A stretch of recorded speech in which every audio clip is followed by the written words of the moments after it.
मोदी सरकार ने सोनम वांगचुक पर जो एक्शन लिया उसने तो ऐसी आग भड़का दी है कि अब तो मोदी सरकार जल कर खाक होने वाली है।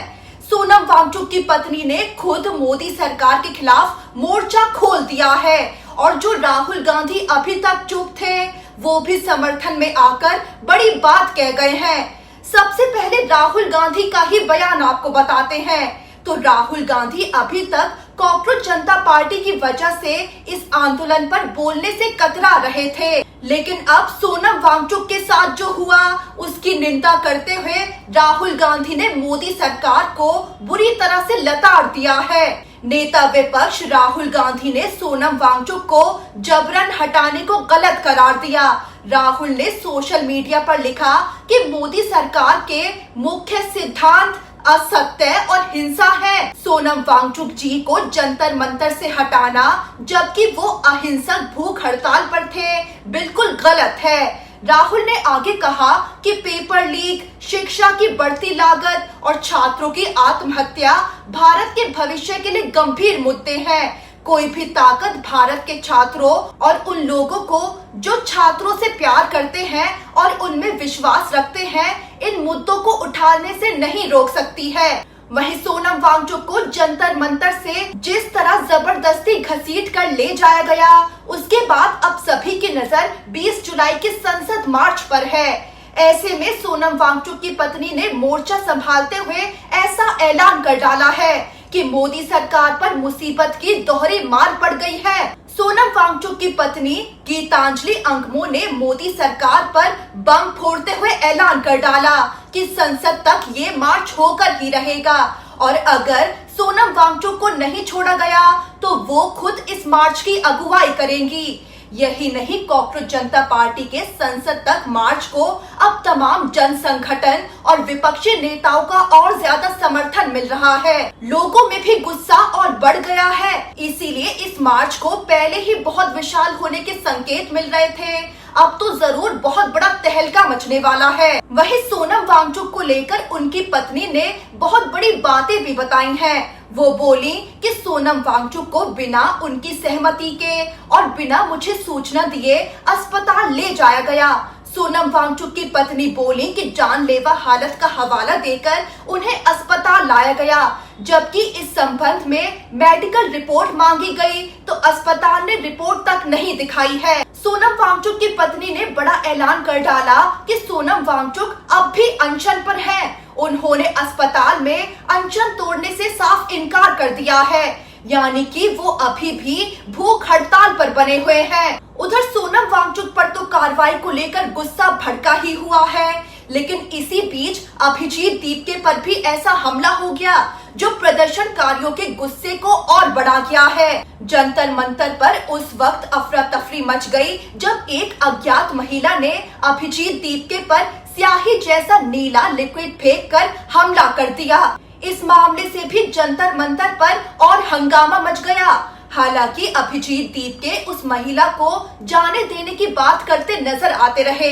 यहाँ तक कि इस घटना के बाद अभिजीत दीपके ने सोशल मीडिया पर लिखा कि ये नीली स्याही मेरे लिए अपमान नहीं है बल्कि सम्मान है, और फिर उन्होंने जय भीम का नारा दिया।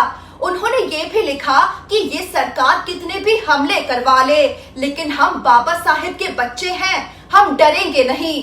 वहीं आपको बता दें कि सोनम वांगचुक को जिस तरह से उठाकर ले जाया गया उसका जिक्र करते हुए अभिजीत दीपके भावुक भी हो गए। उनकी आंखों से आंसू बहने लगे। अभिजीत भावुक होकर भड़के कि सोनम वांगचुक अपराधी नहीं है, जिस कदर उनको पुलिस चादरों में छुपा कर ले गई। अभिजीत भावुक होते हुए बोले कि अगर इतनी ही सोनम वांगचुक के स्वास्थ्य की चिंता थी तो उनको इज्जत से ले जाना चाहिए था, लेकिन ऐसे चादरों में छुपा कर ले जाया गया। अभिजीत दीपके ने बहुत बड़ा दावा कर दिया है कि पुलिस ने तो सोनम वांगचुक को गालियां भी दी हैं और बुरी तरह घसीटकर जबरदस्ती अस्पताल ले गई। ऐसे में कॉकरोच जनता पार्टी ने तो इस कार्रवाई को गैर कानूनी ठहराते हुए एक तरह से किडनैपिंग का मामला करार दिया है। वहीं आपको बता दें कि अभिजीत दीपके तो सोनम वांगचुक के समर्थन में आज से अनिश्चितकालीन भूख हड़ताल पर बैठ गए हैं। वहीं अभिजीत दीपके ने एक और बड़ा ऐलान किया है। वो बोले कि दिल्ली पुलिस इस आंदोलन को खत्म करने के लिए देर रात या तड़के सुबह जंतर मंतर पर बड़ी कार्रवाई कर सकती है। अभिजीत ने लोगों से अपील की है कि ज्यादा से ज्यादा लोग जंतर मंतर पहुंचे ताकि ये आंदोलन दबाने की कोशिश नाकाम हो जाए। उधर मोदी सरकार पर तानाशाही के आरोप और तेज हो गए हैं। छात्रों युवाओं में तो गुस्सा बढ़ ही गया है, लेकिन राजनीतिक गलियारों में भी उबाल आ गया है। कांग्रेस, आम आदमी पार्टी, टीएमसी, समाजवादी पार्टी, शिवसेना उद्धव गुट और एनसीपी शरद पवार गुट समेत पूरे विपक्ष ने मोदी सरकार और दिल्ली पुलिस के खिलाफ मोर्चा खोल दिया है। अब राहुल गांधी का बयान तो हमने आपको बताया ही कि कैसे उन्होंने मोदी सरकार की बखियां उधेड़ दी हैं। इसके अलावा समाजवादी पार्टी प्रमुख अखिलेश यादव ने भी मोदी सरकार को फटकार लगाई है। अखिलेश यादव ने सोशल मीडिया पर लिखा कि सोनम वांगचुक जी को बल प्रयोग करके जबरदस्ती उनके आमरण अनशन स्थल से उठाकर ले जाया गया, जो बेहद निंदनीय है। अखिलेश ने कहा कि ये घटना अब थोड़ी ही देर में पूरे देश और पूरी दुनिया में फैल चुकी है। सारी दुनिया और देश भर में सोनम वांगचुक जी को लेकर गहरी चिंता है और बीजेपी सरकार के खिलाफ भारी गुस्सा फैल रहा है। अखिलेश ने तो मांग कर डाली है कि जो लोग सादी वर्दी में इस कार्रवाई को अंजाम देने के लिए धोखे से अचानक घुसे, उनकी पहचान सार्वजनिक की जानी चाहिए। अखिलेश ने ये भी कहा कि हमारी पुरजोर मांग है कि सोनम वांगचुक जी का इलाज न्यायिक निगरानी में हो, क्योंकि सोनम वांगचुक जी का जीवन मानवता, पर्यावरण संरक्षण, लोकतांत्रिक मूल्यों, युवा ऊर्जा की प्रेरणा, साइंस और इनोवेशन के लिए अनमोल है। अखिलेश ने बीजेपी पर जोरदार हमला बोला कि बीजेपी ने ना कभी गांधी जी में विश्वास किया है, ना कभी उनके गांधीवादी तौर तरीकों में। बीजेपी की नकारात्मक विचारधारा ही विवाद की है, बातचीत की नहीं है। बीजेपी सरकार नहीं, अहंकार है। वहीं कांग्रेस अध्यक्ष मल्लिकार्जुन खड़गे ने तो इसे संविधान पर काला धब्बा करार दिया है। मल्लिकार्जुन खड़गे ने वांगचुक को जबरन हटाने की निंदा करते हुए सोशल मीडिया पर लिखा कि 111 दिन तक मां गंगा को बचाने के लिए आमरण अनशन पर बैठे प्रोफेसर जीटी अग्रवाल हो या हरियाणा की ओलंपिक रेसलर हो, हमारे 750 अन्नदाता किसान हो, दलित आदिवासी हो या फिर पेपर लीक की बलि चढ़े 25 बच्चे हो और उनके परिजन हो, इस तानाशाह सरकार ने किसी को नहीं बख्शा है। खड़गे भड़के कि इनकी नजर में कोई भी अगर आवाज उठाता है तो वो देशद्रोही है या परजीवी है। खड़गे बोले कि जंतर मंतर पर जो हुआ है वो लोकतंत्र और संविधान के ऊपर एक और काला धब्बा है। वहीं कांग्रेस नेता पवन खेड़ा ने तो इस कार्रवाई को लेकर गृह मंत्री अमित शाह को घेर लिया। पवन खेड़ा ने कहा कि कल ही गृह मंत्रालय ने दिल्ली में नया पुलिस कमिश्नर नियुक्त किया। अब नए कमिश्नर की इस बर्बर कार्रवाई ने ये साफ संदेश दे दिया है कि उनकी वफादारी संवैधानिक कर्तव्य से ज्यादा सत्ता में बैठे लोगों के लिए है। वहीं आम आदमी पार्टी प्रमुख अरविंद केजरीवाल का भी बड़ा बयान आया। केजरीवाल ने कहा कि सोनम वांगचुक को बहुत गलत तरीके से हटाया गया, उनकी भूख हड़ताल को तोड़ने की कोशिशें की गई। गांधी जी ने भी लंबे समय तक उपवास किए थे, लेकिन अंग्रेजों ने उनके साथ ऐसा बर्ताव नहीं किया था। केजरीवाल तो बोल उठे कि मैं मोदी जी से पूछना चाहता हूँ, ये युवा क्या मांग कर रहे हैं? ये बस एक अच्छी शिक्षा व्यवस्था की मांग कर रहे हैं, ये पेपर लीक को खत्म करने की मांग कर रहे हैं, ये एक मजबूत परीक्षा प्रणाली की मांग कर रहे हैं। लेकिन इन मुद्दों पर ध्यान देने के बजाय सरकार का पूरा ध्यान इस बात पर है कि उनके आंदोलन को कैसे नाकाम किया जाए, उसे कैसे बदनाम किया जाए और उसे कैसे नीचा दिखाया जाए। वहीं आम आदमी पार्टी के ही सांसद संजय सिंह भी खूब बरस पड़े। वो भड़के कि ये कैसे गुंडागर्दी चल रही है। वो बोल उठे कि मोदी जी सत्ता का ये अहंकार लंबा नहीं चलता है। जिन युवाओं पर आप लाठियां बरसा रहे हैं वही आपका तख्ता पलट देंगे। संजय सिंह आगे बोले कि एक व्यक्ति जो 21 दिनों से आमरण अनशन पर था, उसकी मांगे सुनने के बजाय उसे जबरन गिरफ्तार करके अस्पताल में डाल दिया गया। वहीं कांग्रेस के वरिष्ठ नेता सचिन पायलट ने भी मोदी सरकार पर तीखा हमला बोला है। उन्होंने कहा कि सही मायनों में सरकार को भूख हड़ताल कर रहे प्रदर्शनकारियों से बातचीत का रास्ता तय करना चाहिए था, लेकिन सरकार की नीयत सिर्फ विरोध प्रदर्शन को खत्म करने की है। सचिन पायलट भड़के कि ये एक ऐसी सरकार है जो ना तो बातचीत करती है और ना ही अपनी गलतियां मानती है। संसद के अंदर भी कोई जवाब नहीं दिया जाता है और बाहर भी आवाज उठाने वालों को दबा दिया जाता है। उधर टीएमसी सांसद सागरिका घोष का भी बड़ा बयान आया कि ये कार्रवाई इसलिए की गई है क्योंकि मोदी सरकार घबराई हुई है। कॉकरोच जनता पार्टी के इस आंदोलन से, सोनम वांगचुक की भूख हड़ताल से और संसद तक मार्च को लेकर मोदी सरकार पैनिक की स्थिति में है। वो भड़की कि ये तानाशाही है और इसे स्वीकार नहीं किया जा सकता है। ये सीधा लोकतंत्र और लोगों के अधिकारों पर हमला है। वहीं एनसीपी के राष्ट्रीय अध्यक्ष शरद पवार ने तो मोदी सरकार के इस रवैये को बेहद गैर जिम्मेदार करार दिया है। उन्होंने कहा कि जब स्थिति बेकाबू होने लगी तो सरकार ने वांगचुक को उठाकर अस्पताल भेज दिया, लेकिन सरकार छात्रों की मांग का समाधान करने के बजाय मूक दर्शक बनी रही। वहीं अब आपको फोन जैमर, सफेद चादरें और सिर्फ 3 सेकंड्स के अंदर सोनम वांगचुक को जंतर मंतर से हटाने का वो प्लान भी समझना चाहिए जो दिल्ली पुलिस ने बेहद सीक्रेट तरीके से तैयार किया था। तो पुलिस ने कार्रवाई से ठीक कुछ मिनट पहले पूरे इलाके में एक फोन जैमर लगा दिया था ताकि प्रदर्शनकारी और वहां मौजूद लोग बाहरी दुनिया या सोशल मीडिया से संपर्क ना कर सकें। इसके बाद सुबह करीब 6:30 बजे पुलिसकर्मी उस मंच पर सफेद चादरें लेकर चढ़ गए जहां सोनम वांगचुक बैठे थे।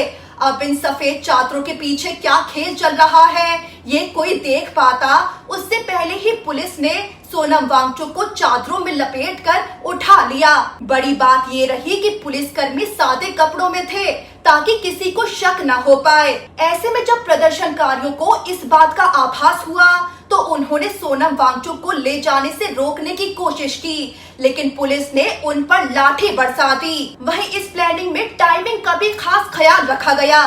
पुलिस ने इस ऑपरेशन के लिए समय का चुनाव बहुत सोच समझकर किया था। पुलिस कॉकरोच जनता पार्टी के सदस्यों की दिनचर्या पर नजर रखे हुए थी। उन्हें पता चला कि सुबह के समय एक छोटा सा विंडो मिलता है जब पार्टी के फाउंडर अभिजीत दीपके सुबह फ्रेश होने अपने दोस्त के घर जाते हैं। पुलिस ने ठीक उसी वक्त का फायदा उठाया जब अभिजीत दीपके मंच पर मौजूद नहीं थे और सोनम वांगचुक को उठा कर ले गई। उधर दूसरी तरफ अभिजीत दीपके को भी पकड़ कर रखा ताकि वो जंतर मंतर लौट न पाए, लेकिन जब प्लान सक्सेसफुल हो गया यानी सोनम वांगचुक को पकड़कर अस्पताल पहुंचा दिया गया तो अभिजीत दीपके को छोड़ दिया गया। अभिजीत दीपके का तो दावा है कि इस दौरान पुलिस ने उनसे मारपीट भी की है। अब जरा दिलचस्प बात ये भी जान लीजिए कि ये कार्रवाई तब हुई है जब ठीक एक दिन पहले केंद्रीय गृह मंत्री अमित शाह की तरफ से अनुराग कुमार को नया पुलिस कमिश्नर नियुक्त किया गया।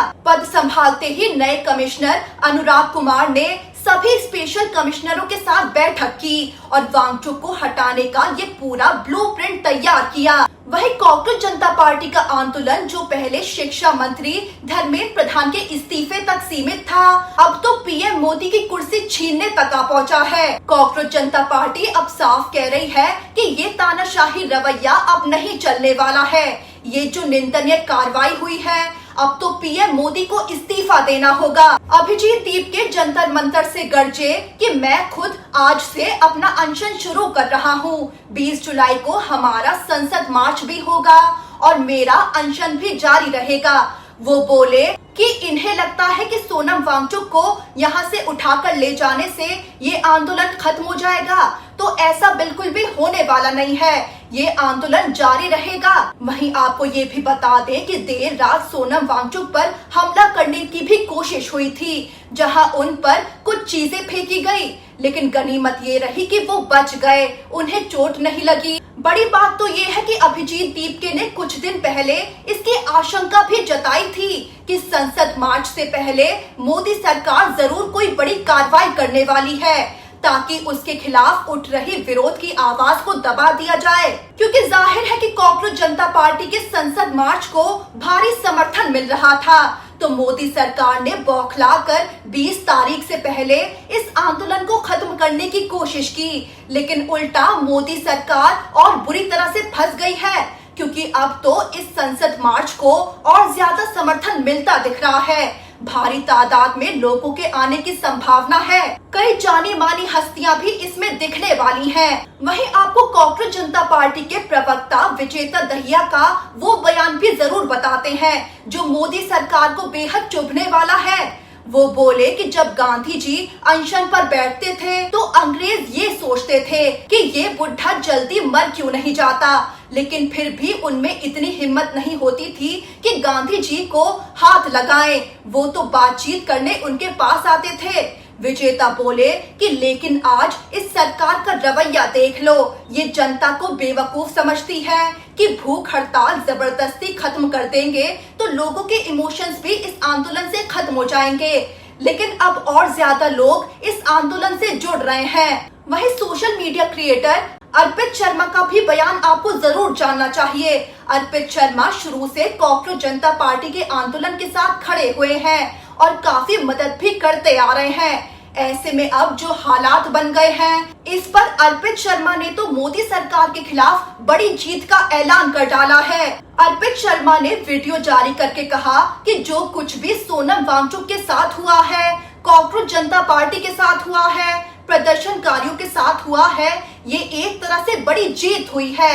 वो आगे बोले कि ये एक बड़ी जीत है क्योंकि सरकार घबरा गई है। वो आगे बोले कि ये जीत है जेनजी की, देश के युवाओं की, क्योंकि सिस्टम आपसे डर गया है, क्योंकि आप सवाल उठाने लगे जो इस सरकार को बिल्कुल पसंद नहीं है। वो आगे बोल गए कि सरकार के इस एक्शन से साफ हो गया है कि युवाओं की बड़ी जीत हो गई है और इस जीत को मनाने के लिए सभी लोग जंतर मंतर आए।